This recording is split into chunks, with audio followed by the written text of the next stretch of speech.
बऱ्याचदा काय होतं ना, मटारचा पराठा बनवायचा म्हटलं की त्यातून स्टफिंग बाहेर येते. तो लाटता येत नाही व्यवस्थित, त्याची भाजी बनवावी लागते. पण आज आपण मटारच्या पराठ्याचा असा एक प्रकार पाहणार आहोत, जो सहज कोणीही बनवू शकेल आणि हा पराठा खायलासुद्धा खूप टेस्टी लागतो. तर आज आपण भरपूर लेयर्सवाला बिना भाजीचा, बिना स्टफिंगचा पराठा कसा बनवायचा ते पाहणार आहोत. आता त्यासाठी इथे मी साधारण 1.5 कप एवढे फ्रेश मटार घेतलेले आहेत. तर याला आपल्याला सगळ्यात आधी ब्लँच करून घ्यायचे. ब्लँच करून घेणं गरजेचंच आहे. तर त्यासाठी इथे एका पातेल्यामध्ये मी पाणी गरम करायला ठेवले. पाणी चांगलं खळखळून गरम होऊ त्याला उकळी येऊ द्यायची. त्यामध्ये थोडी साखर घालायची आणि पाण्याला उकळी आल्यानंतरच यामध्ये आपल्याला हे मटार घालायचे. आता साखर घातल्यामुळे याला रंग खूप छान हिरवागार राहतो. आता तोपर्यंत आपल्याला इथे दुसऱ्या बाजूला काय करायचं, एकदम थंडगार पाणी घ्यायचं, फ्रीजमधलं पाणी घ्यायचं किंवा त्यामध्ये बर्फ घालायचा. आता इकडे हे जे मटार आहे त्याला उकळी यायला लागली की 2 मिनटं फक्त याला उकळून घ्यायचे, खूप जास्तही शिजवण्याची गरज नाही.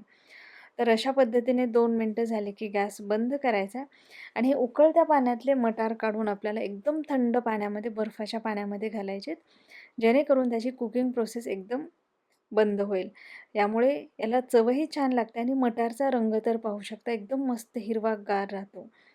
आता हे मटार थंड पाण्यातून मी काढून घेतलेत. एका मिक्सरच्या जारमध्ये घ्यायचे.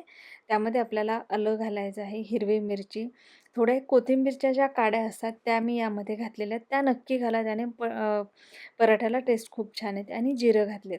आता हे सगळं आपल्याला मिक्सरमधून बारीक करून घ्यायचं आहे. आता गरज जर पडली तर यामध्ये तुम्ही थोडंसं पाणी घालू शकता आणि अशा पद्धतीने आपल्याला याचं वाटण किंवा याची प्युरी म्हणू शकता तुम्ही, तयार करून घ्यायचं आहे. आता हे तयार आहे. आता इथे एक परात घेतली आहे मी. त्यामध्ये साधारण 1.5 कप एवढंच मी गव्हाचं पीठ घेतलेलं आहे. त्यामध्ये आपण मीठ घालूयात. यासोबतच थोडंसं तेल घालूयात. यामुळे पराठे छान खुसखुशीत होतात. इथे मी रेग्युलर आपण जे चपातीला पीठ वापरतो तेच घेतलेलं आहे. अशा पद्धतीने व्यवस्थित आपल्याला मिक्स करून घ्यायचं आहे. तेल यामध्ये घातल्यामुळे ते छान खुसखुशीत होतात, त्यामुळे याला व्यवस्थितच चोळून घ्यायचं. आता यामध्ये काही मसाले घालायचे. यामध्ये मी धनेपूड घातलेली आहे, थोडी आमचूर पावडर घालायची, ओवा असा हातावरती चोळून घालायचा. यासोबतच थोडी लाल मिरची पावडर, बारीक चिरलेली कोथिंबीर घालायची आणि हे सगळं आपल्याला मिक्स करून घ्यायचं आहे. आता स्टफिंगचे पराठे खायला खूप टेस्टी लागतात, पण बऱ्याच जणींना ते बनवताच येत नाहीत. तर त्यांच्यासाठी ही एक खूप सोपी ट्रिक आहे. हे पराठे खूप छान होतात.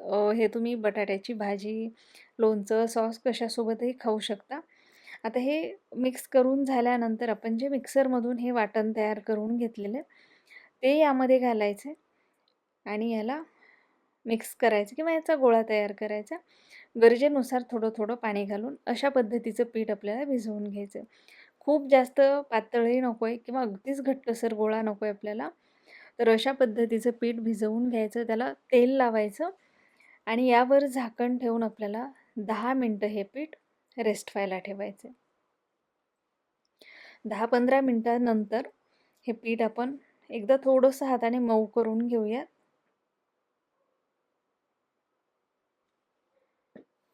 पीठ आपलं चांगलं भिजलं गेलेलं आहे. यातला एक गोळा घ्यायचा पिठाचा आणि याचा आता आपल्याला पराठा लाटून घ्यायचा आहे. आपण थोडंसं पीठ लावून घेऊयात आणि अगोदर याची अशी एकदम साधी पोळी लाटून घ्यायची. याला फोल्ड वगैरे न करता. अशा पद्धतीने पोळी लाटल्यानंतर याला आवडीनुसार तेल किंवा तूप लावायचं. अगदीच जास्त खुसखुशीत पराठा हवा असेल तर तुम्ही याला तूपसुद्धा लावू शकता. इथे मी तेल वापरते.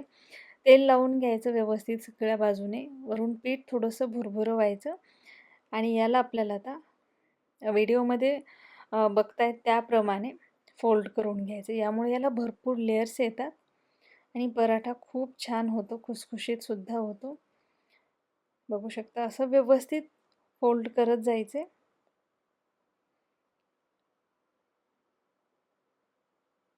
आणि फोल्ड केल्यानंतर याचा असा रोल करून घ्यायचा आणि मग याचा आपल्याला पराठा लाटून घ्यायचा. या पद्धतीने खूप छान होतात पराठे, लेयर्स भरपूर येतात. पराठा खूप जास्त पातळही करायचा नाही, लाटताना हलक्या हाताने लाटून घ्यायचा आहे बघू शकता अशा पद्धतीने पराठा आपला लाटून झालेला आहे. आता याला भाजायचे. भाजण्यासाठी इथे एक तवा मी गरम करायला ठेवला आहे. त्याला तेल किंवा तूप लावून घ्यायचं आणि त्यावरती आपल्याला हा पराठा व्यवस्थित खरपूस असा भाजून घ्यायचा आहे. पराठा तुम्ही जेवढा खरपूस भाजाल तेवढा छान लागतो. गॅसची फ्लेम मीडियमच ठेवलेली आहे मी. तेल किंवा तूप आवडीनुसार तुम्ही पराठा भाजताना वापरू शकता. तर अशा पद्धतीने इथे मी हा पराठा भाजून घेणार आहे.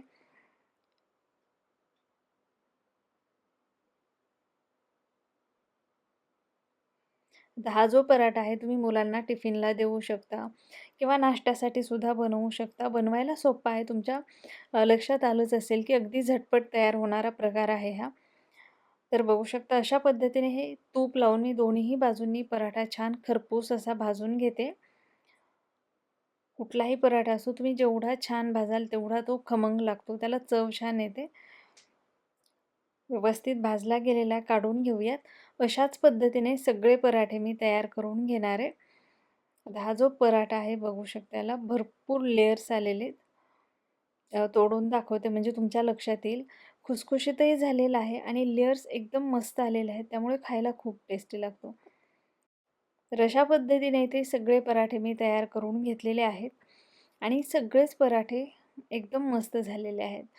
तर आजचा व्हिडिओ तुम्हाला कसा वाटला कमेंट करून नक्की सांगा. अ, यानंतर कुठला असा प्रकार पाहायला आवडेल ते सुद्धा कमेंट करून नक्की कळवा. व्हिडिओ आवडला असेल तर लाईक, शेअर आणि चॅनलला सबस्क्राईब करायला विसरू नका.